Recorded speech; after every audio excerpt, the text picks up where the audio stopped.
Bonjour, je suis Françoise Bidard, sophrologue et hypnothérapeute, et voici mon index ABC.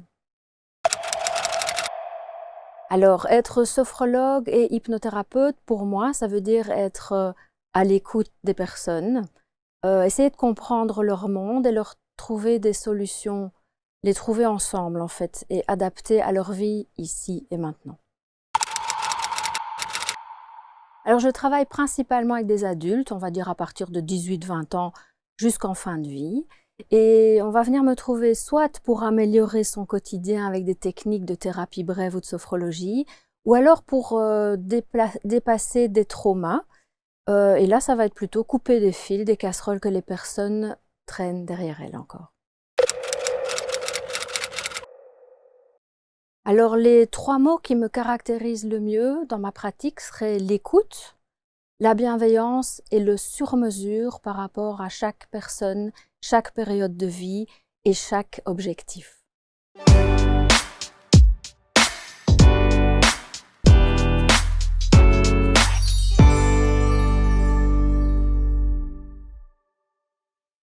Merci de nous rejoindre pour ce nouveau portrait, ce nouvel index que l'on vous propose avec quelqu'un dont le visage ne vous est pas inconnu parce que vous avez sans doute eu l'occasion de la voir d'abord sur les réseaux puis ensuite sur différents médias qu'elle fréquente régulièrement et légèrement à l'est de notre hexagone chez nos amis belges qu'on aime tant et vous reconnaîtrez bien entendu cette petite pointe d'accent. Françoise Bidard est mon invitée. Bonjour Françoise. Bonjour Marc. Je suis ravi que vous soyez là et que vous ayez fait le déplacement depuis la jolie Belgique. Oui. Voilà, où vous êtes bien heureuse, épanouie, alignée.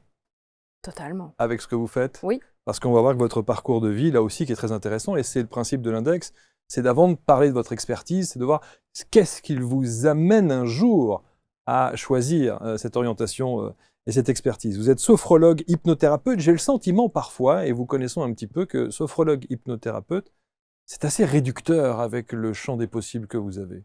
Oui. Absolument. Donc la sophrologie, en fait, je la pratique depuis une trentaine d'années pour moi-même. Et donc, en me rendant compte que c'était vraiment un chouette outil pour gérer le quotidien, au fur et à mesure de ma pratique professionnelle précédente, je me suis dit un jour quand je serai grande, je deviendrai sophrologue. Parce que j'ai envie de transmettre ce fabuleux outil. Mais à un moment donné, je me suis aussi rendu compte que la sophrologie n'allait pas être suffisante pour certaines personnes qui viennent avec des problématiques beaucoup plus complexes ou plus lourdes. Et donc, j'ai choisi de compléter d'abord par de l'hypnothérapie PTR, donc c'est la psychothérapie du trauma réassociative. Et je me suis rendu compte que là aussi, il y avait encore d'autres possibilités. Donc, j'ai été voir un petit peu dans d'autres techniques d'hypnose. J'ai beaucoup lu, j'ai beaucoup appris par moi-même. Et j'amène aussi tous les outils que j'ai connus dans mes vies professionnelles précédentes pour compléter par petites touches quand je vois qu'il y a des personnes qui ont d'autres demandes. Donc, on ne peut pas parler de coaching professionnel, mais un petit peu quand même. Mais un petit peu quand même. Oui, sans vraiment le dire. C'est très intéressant et vous allez voir le parcours de Françoise que je trouve passionnant et en même temps, vous m'avez dit quelque chose et j'aime bien que les choses soient dites aussi, c'est que vous dites, vous savez, moi je ne fais pas l'index pour avoir plus de monde ou pour avoir une clientèle supplémentaire ou pour avoir une visibilité supplémentaire. Non. Il y a un autre objectif. Oui.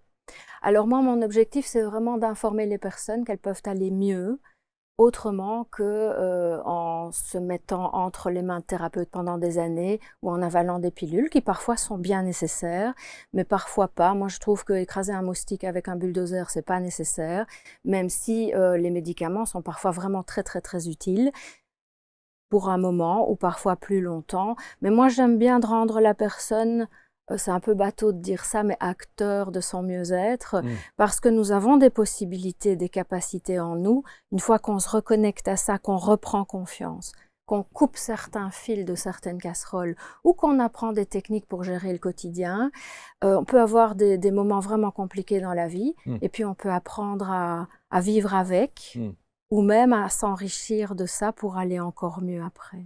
Je reprends la métaphore que vous avez évoquée avec le moustique et le bulldozer. Certains pourront se dire, c'est bien gentil, mais moi, mon problème, c'est pas à la hauteur d'un moustique. Oui. Le problème est bien plus lourd, bien plus difficile, bien plus compliqué. Oui, et c'est pour ça que je fais de l'hypnose post-traumatique. Et donc j'ai fait une formation fabuleuse avec Gérald Brassine en Belgique, qui est vraiment un orfèvre de l'hypnose, qui m'a appris à écouter, à accepter la personne comme elle est, à rentrer dans son monde et à utiliser tout ce qui est déjà là avec des méthodes que nous avons et qui viennent de l'école ericksonienne aussi, mais qui ont été redéveloppées par Gérald pour des méga traumas. Et donc là, on va pouvoir travailler avec tout ça. Alors remarquez, un truc qui est très important, c'est que les traumas, il n'y a pas que les gros traumas. Donc la psychothérapie du trauma réassociative, elle va évidemment travailler les gros traumas type viol, sous emprise chimique ou pas, euh, tentative d'homicide, enfant mort, attentat terroriste, etc. Là, on sait la personne ne va pas bien, donc elle a besoin de quelque chose de solide. Et elle a besoin de quelqu'un qui n'a pas peur d'entendre ça et qui n'a pas peur de poser des questions qui dérangent parfois. Mais à Et ça, côté, c'est vous. c'est nous, oui, Oui. exactement. Je suis parfois étonnée qu'après des années de psychothérapie, la personne arrive chez moi et me dit « je vais vous dire quelque chose que je n'ai jamais dit à personne ». Or, soit j'ai vraiment une bonne tête, soit les précédents n'ont pas osé poser des questions parce qu'il faut pouvoir entendre les réponses. Et si j'avais 1 euro chaque fois qu'on me dit ça, je pense que je pourrais travailler moins. Mais à côté de ces gros traumas-là, il y a les traumas de la vie quotidienne.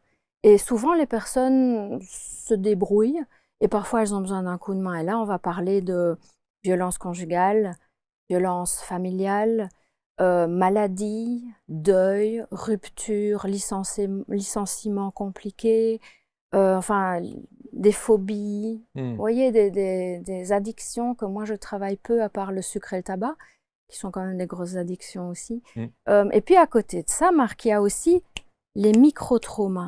Nous, on appelle ça des traumas de type goutte chinoise qui mettent aussi la personne par terre. Et là, on va parler de moqueries répétées à l'école. On va parler de tout ce qui est confrontation à des pervers narcissiques manipulateurs, à des différences dans les fratries, même si les parents ne se rendent pas compte de « laisse ta sœur va le faire, elle va faire mieux que toi ». Sous-entendu, toi tu fais mieux autre chose, mais l'enfant capte ça. Et ça finit aussi dans des problèmes de confiance en soi, d'inadéquation, de schémas répétitifs. Et donc, le trauma, c'est tout ça. Mais ça peut avoir des colorations différentes.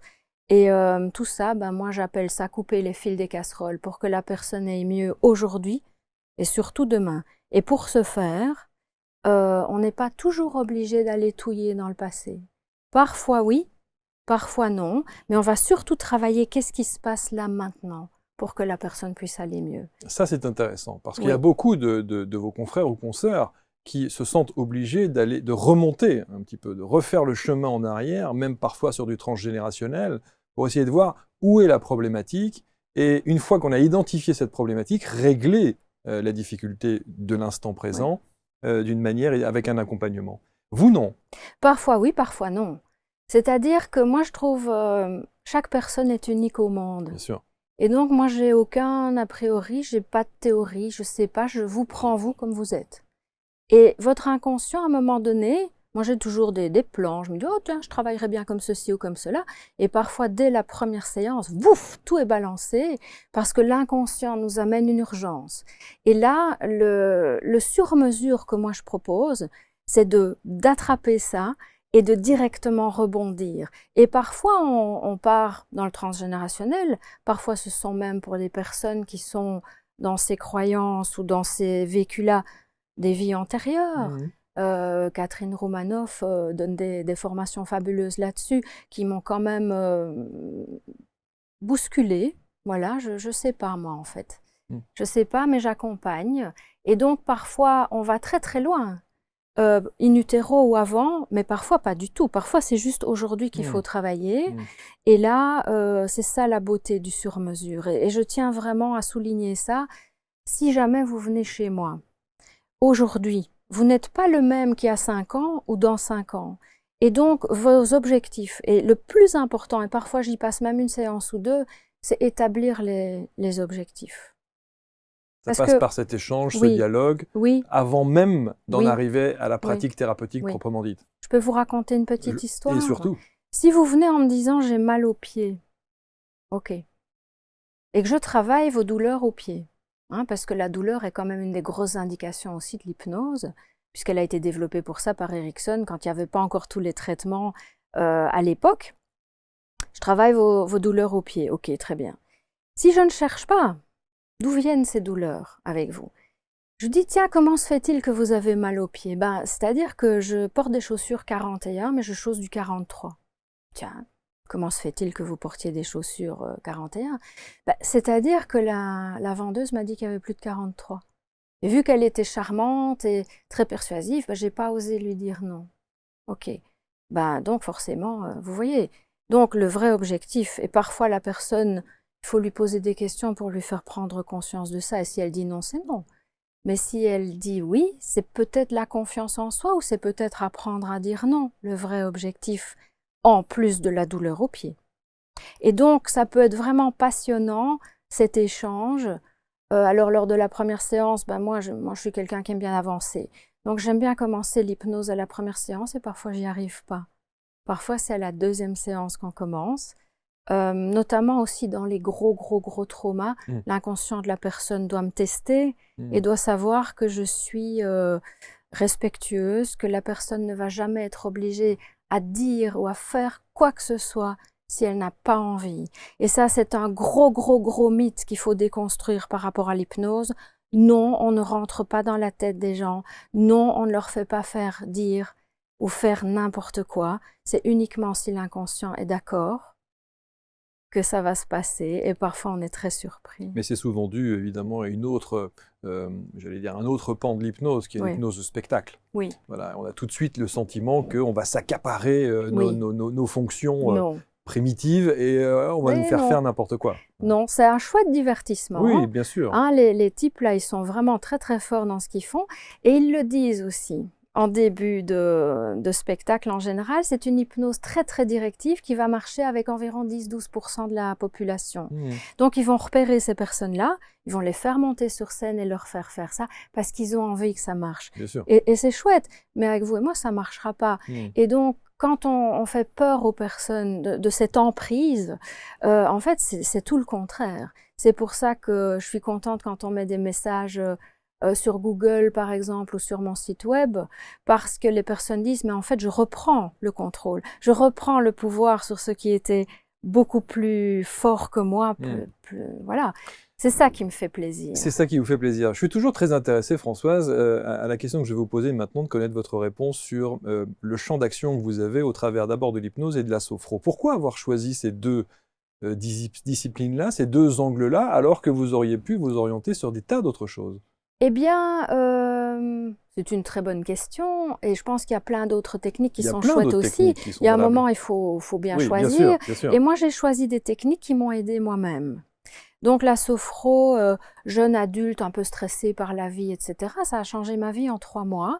Et donc, je me suis dit, pour gérer mon quotidien, c'est vraiment un outil chouette. D'abord pour gérer les sensations corporelles, parfois pour gérer les émotions, parfois pour préparer des événements.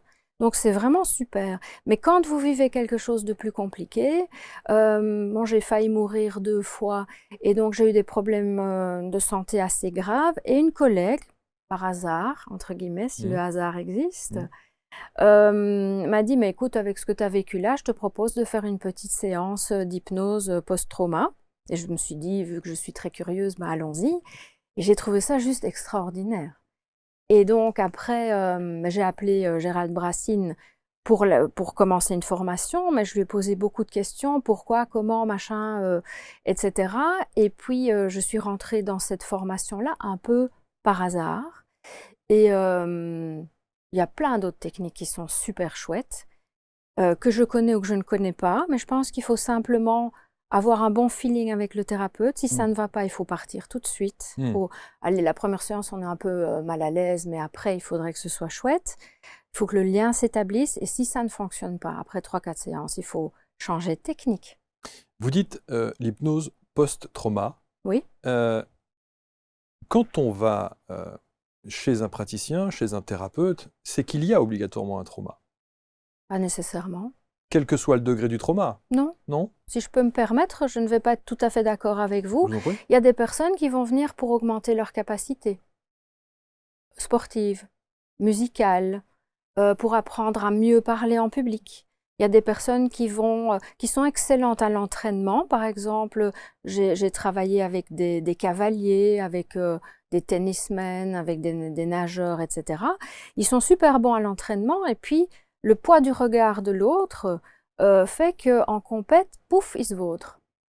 Eh bien là, c'est pas nécessairement un trauma, vous voyez, c'est juste devenir meilleur, rentrer dans sa bulle et pouvoir donner le meilleur de soi-même.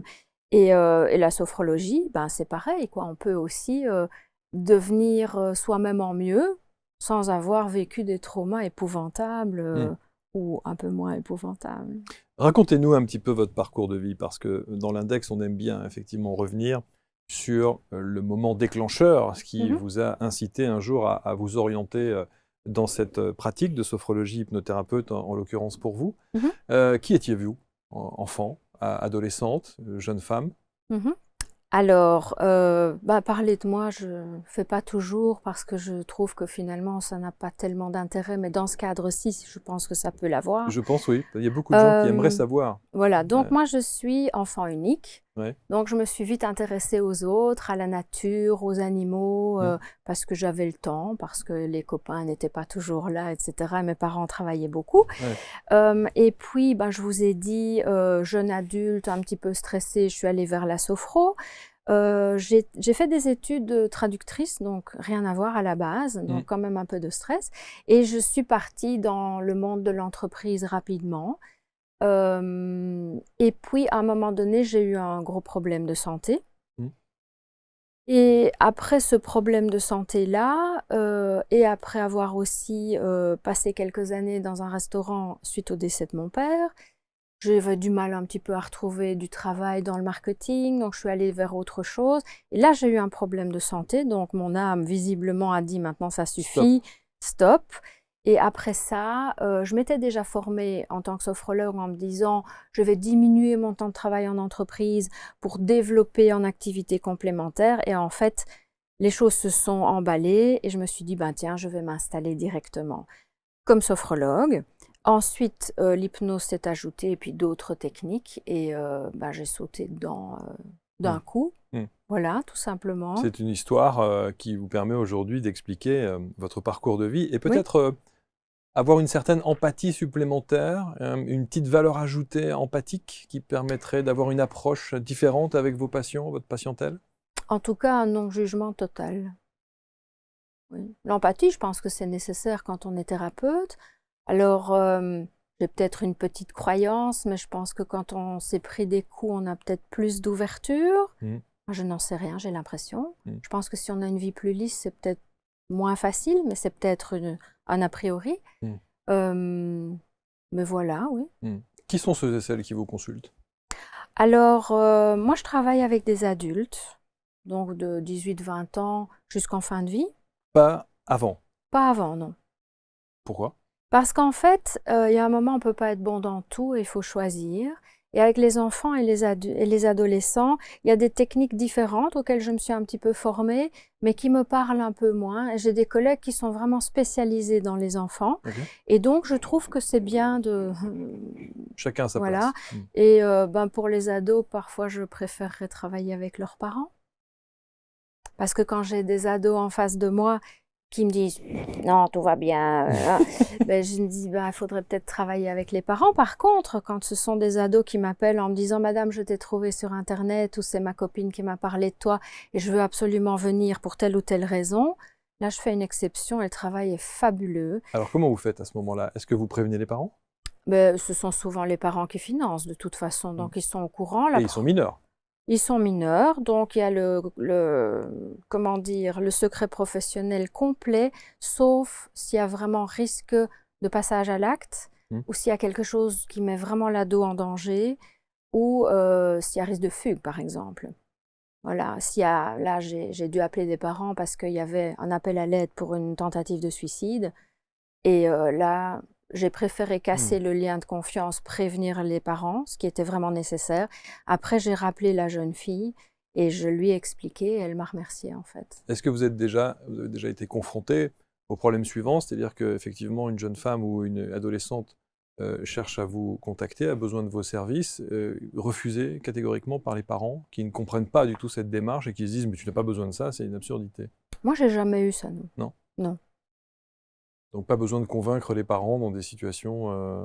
Non. Ben non, parce que mon public n'est pas vraiment celui des enfants et Ouais, c'est des ça. ados. Ouais, ouais. Donc, soit c'est les parents qui veulent, Hmm. soit c'est l'ado qui téléphone, mais vu que je commence vers 18-20 ans, j'ai Mm. pas vraiment cette problématique-là Mais en vous avez quand même, général. vous avez dit quelque chose d'intéressant. Vous dites, si effectivement je devais me consacrer aux adolescents, je commencerai par les parents. Mhm. Ça veut dire que 9 fois sur 10, la difficulté que rencontre un adolescent est due sans doute à son cadre familial, Pas du son tout. entourage, non? Non, non, moi je ne dis pas ça. Je dis que celui qui a besoin de moi, c'est celui qui trouve qu'il y a un problème. Et donc, si c'est le parent qui amène l'adolescent parce qu'il trouve qu'il y a un problème à régler, et que l'adolescent trouve qu'il n'y a pas de problème, c'est avec le parent que je préférerais travailler. Quelles sont les thématiques qui reviennent régulièrement? Quels sont les fameux traumas dont vous parlez et qui sont le plus souvent les plus récurrents? Ça, c'est une question difficile parce que vu que chaque personne est unique au monde, voilà, mais il y a beaucoup, il y a le manque de confiance en soi, il y a le manque d'estime de soi, Mm. il y a pas mal de problèmes de déploiement de capacité, d'interrogation. Il y a beaucoup de travail sur le choix de vie, choix professionnel, choix amoureux, choix de formation. Mm. Il y a pas mal de phobies aussi qu'on va travailler. Il y a beaucoup de travail sur l'anxiété. Qu'est-ce qu'il y a d'autre? J'aime beaucoup travailler la préparation aux opérations aussi. Ça, c'est vraiment quelque chose que je trouve extraordinaire, vu que moi-même j'ai eu des problèmes de santé, je me suis intéressée à ça. Et là, on va vraiment demander à l'inconscient d'accepter cette intervention comme quelque chose d'amical et pas comme une agression, ce qui va travailler l'anxiété préopératoire quand elle existe et diminuer tous les problèmes éventuels post-opératoires. Donc ça, c'est vraiment Ça, c'est passionnant, un ça. combat d'une vie. Ah oui. Il y a aussi les arrêts tabac, il y a la trop grande consommation de sucre, les problèmes de concentration. Il y a aussi, parfois, on me demande de travailler les pertes de poids, Mhm. parce que moi, je ne travaille pas. Je travaille, par contre, les troubles alimentaires, pas l'anorexie, parce que là, il faut vraiment un accompagnement plus spécifique, parce qu'on est dans quelque chose de beaucoup plus compliqué, Mhm. mais les grignotages, Ouais, ouais. les compulsions alimentaires, etc. Donc ça, ce sont des sujets que je rencontre souvent, mais voilà, c'est vraiment du Sur sur-mesure, mesure. Ça, oui. c'est un mot que vous avez mis dans votre fiche Oui, index aussi, le sur-mesure qui est oui. essentiel. En même temps, tous les thérapeutes vont vous dire la même chose. Moi, je fais du sur-mesure parce que je m'adapte Mhm. à la personne que j'ai en face de moi. Oui, oui, bien sûr. Mais moi, je travaille pas avec des protocoles, par exemple. Donc, on va créer cet état d'hypnose à partir d'un chouette moment, Mm. puisque l'hypnose, c'est finalement être là et être en pensée ailleurs. Donc, c'est un état naturel dans lequel la personne rentre plusieurs fois par jour, et tout le monde au moins 2 fois par jour, c'est-à-dire quand vous vous réveillez le matin, vous êtes un petit peu dans la choucroute, ou le soir quand vous partez dans les bras de Morphée, ce sont des états de conscience modifiés que tout le monde connaît, Mm. et nous, on va créer ça à partir d'un chouette moment. On va replonger la personne dans ce chouette moment et tester les préférences et les protections hypnotiques qui se sont mises en place au cours de la vie, Mm. qu'on va donc utiliser pour protéger la personne au maximum, parce qu'on ne va pas aller secouer le bananier de quelqu'un qui a connu un viol collectif sous GHB. On va pas lui dire hey, « tu te souviens de… » Non, on va Mm. vraiment protéger la personne pour permettre à l'inconscient de s'exprimer et aller remodifier en fait les empreintes Mm. que l'événement traumatique a marquées dans le cerveau limbique ici derrière et que nous essayons de corriger en réfléchissant dans le cortex préfrontal. Comme on dit à Liège, Saint-Chefarin, ça ne sert à rien de faire ça parce que on ne peut pas travailler de l'émotionnel en réfléchissant, il faut aller dans l'émotionnel en fait. Ça, c'est intéressant. Ouais. C'est une nuance qui est vraiment à prendre en compte. L'après-Covid, est-ce que vous avez, j'imagine, ressenti une accélération du besoin d'être accompagné et de soulager justement tous ces traumas dont vous parliez? Ben, personnellement, non, en fait. C'est vrai? Oui, c'est vrai, parce que j'ai tellement de demandes que Je n'ai pas vraiment senti plus ou moins, moi. Ok. Oui, Parce que c'est souvent ce que les thérapeutes nous disent. Ils nous disent, mais oui, il y a une vraie prise de conscience oui, post-Covid oui, qui nous permet de dire aujourd'hui qu'il y a un vrai besoin oui, de, voilà, de se oui, recentrer peut-être et d'aller oui. à l'essentiel de ce que l'on aimerait être. Oui, peut-être moins vers la sophrologie et l'hypnose post-traumatique, peut-être dans d'autres techniques. Mm, En tout cas, moi, je ne perçois pas vraiment ça, mm, mais des collègues disent que oui. mm, Donc voilà, mm. Alors, vous n'avez pas besoin de clientèle supplémentaire. C'est ce que vous, c'est ce que vous m'avez dit. Alors ça peut paraître un peu arrogant, ça, Non, non, hein. non, Si, non, si, non, si. mais non, Parce parce que que, ça vient au fur et à mesure. Et donc, voilà, moi, je dois souvent dire non. J'essaye vraiment d'aller vers les sujets dans lesquels je suis à l'aise et où je peux vraiment établir le lien et ouais. développer, etc.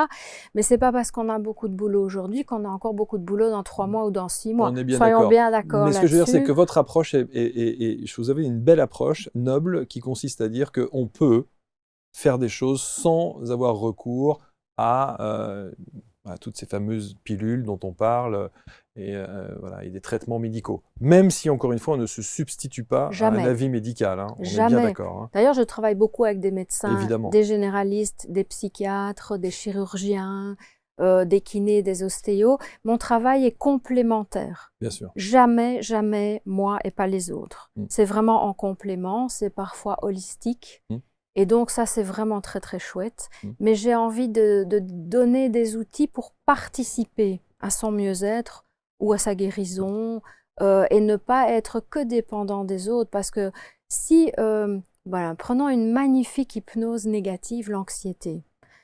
Le cerveau part et si, et puis, et puis, et puis, et puis, et hop, on le ressent directement dans son corps. Donc ça, c'est le corps qui réagit à quelque chose qui n'existe même pas encore. Donc en hypnose, on va utiliser cette formidable manière de ne pas faire la différence entre le réel et l'imaginaire Mm. pour utiliser ça pour aller vers le mieux-être. Mais à côté de ça, la sophrologie, par exemple, elle va permettre de gérer le quotidien.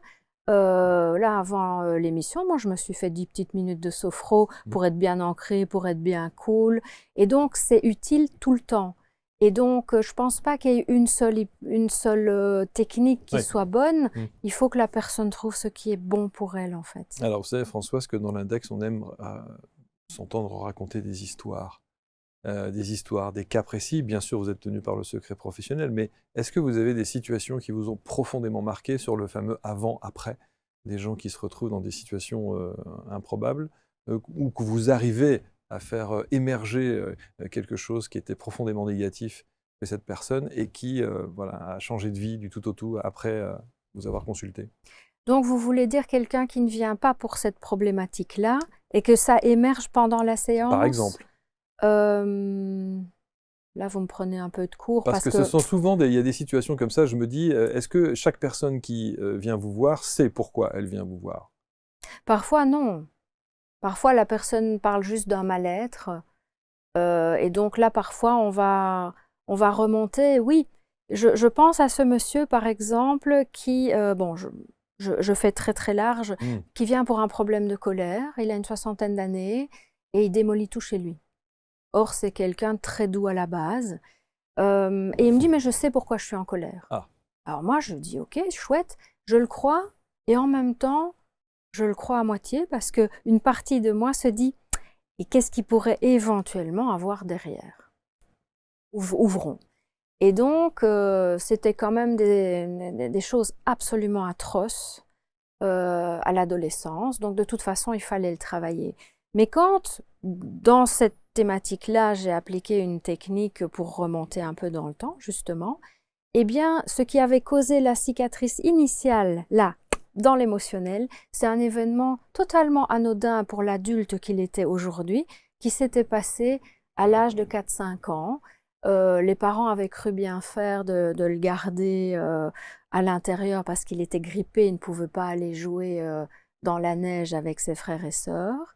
Et la colère s'est installée, la cicatrice de la colère, parce qu'à l'époque, on ne passait pas son temps à expliquer le pourquoi du comment, parce qu'il fallait protéger l'enfant, et donc on disait, bah non, tu restes dans ta chambre.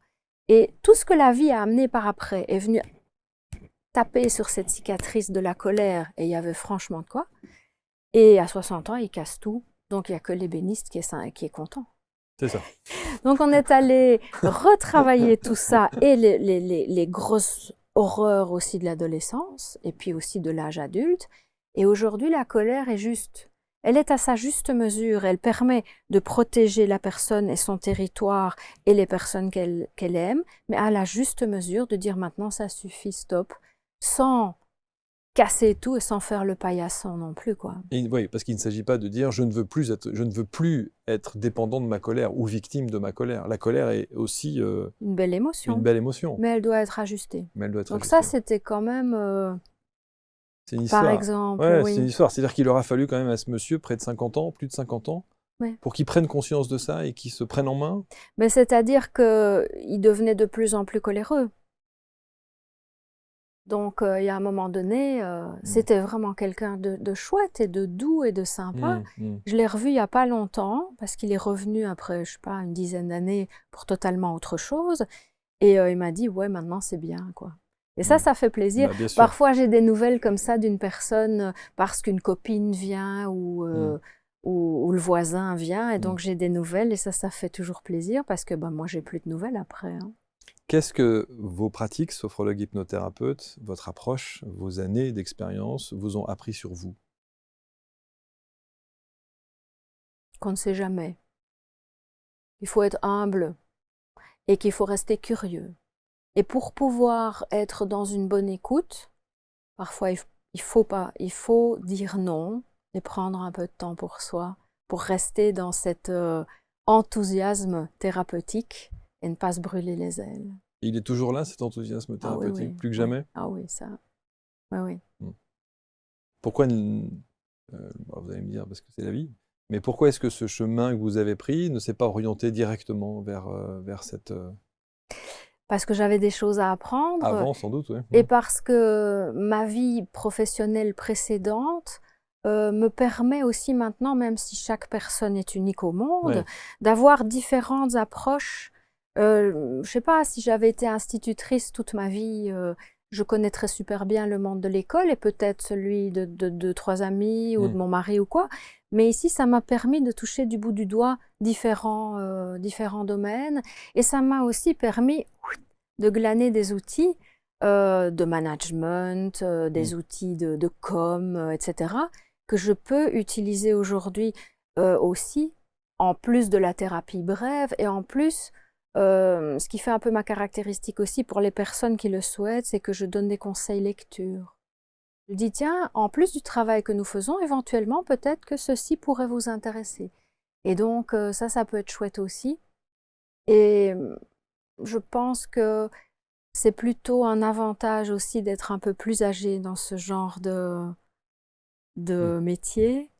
Alors, c'est peut-être de nouveau une croyance idiote, mais je serais moins à l'aise avec une hypnothérapeute ou une sophrologue qui a 22 ans, par exemple. Même si elle peut être excellente, mais pour le genre de problématiques que je rencontre aujourd'hui, je pense que je préférerais quelqu'un qui a un peu plus de bouteilles et surtout qui n'a pas peur d'y aller, quoi.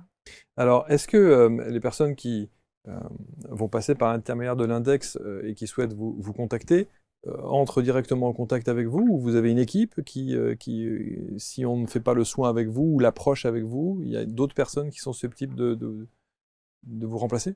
Alors, tout à fait, parce que je ne suis pas unique et j'ai des super collègues, mais ça passe toujours par moi parce que le travail commence dès la prise de rendez-vous au téléphone.